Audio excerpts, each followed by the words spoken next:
Kwa hiyo nashukuru kwa kupata nafasi hii kwenda kuwakilisha nchini China na kwenda kucheza mchezo ambao ulikuwa ni ndoto yangu kubwa kuja kushiriki.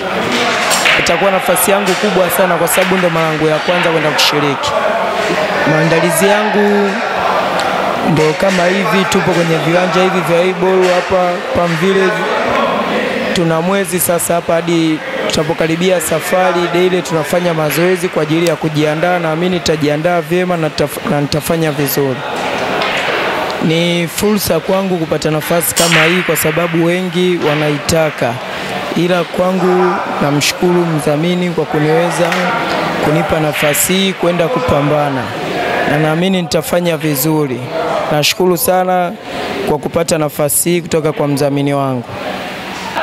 Watu wangu wa Morogoro nadhani wako nyuma yangu na wanajua kwamba nina safari hii ya kwenda China, na najua wananisupport kwa kila kitu na wataendelea kunisupport na wananitakia mema huko niendapo niweze kupambana na kuiwakilisha Morogoro na Tanzania kwa ujumla.